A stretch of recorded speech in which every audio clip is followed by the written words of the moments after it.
C'était au fond d'un rêve, obsédant de regrets.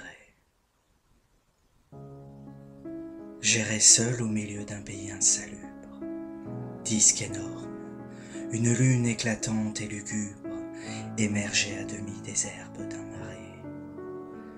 Et j'arrivais ainsi dans un bois de cyprès, où des coups de maillet attristaient le silence, et l'air était avare et plein de violence, comme autour d'un billot dont on fait les apprêts. Un bruit humide et mat de chair et d'os qu'on froisse, des propos qu'on étouffe, et puis dans l'air muet, un râle exténué, qui défaille et se tait. Il faisait l'heure atroce et suinte d'angoisse. Une affre d'agonie autour de moi tombait.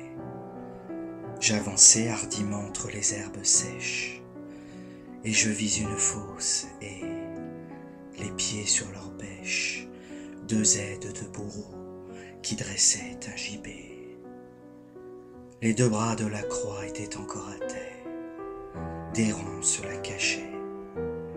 Devant elle, à genoux, trois hommes, trois bandits à visage de loup, achevaient d'y clouer un être de mystère, un être enseveli sous de longs cheveux roux, tout grummelé de pourpre, et dont les cuisses nues, entre ses tors humides et vivantes apparues, brillaient d'un pâle éclat d'étoiles, triste et doux.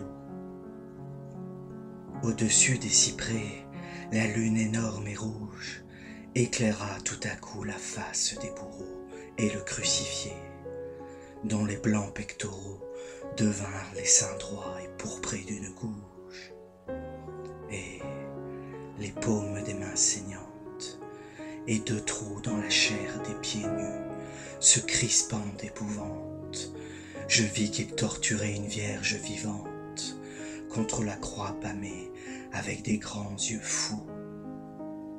Les hommes, l'œil sournois, allumé de luxure, devant ce corps de femme à la blême splendeur, dont l'atroce agonie aiguisait l'impudeur, prolongeait savamment la lenteur des tortures.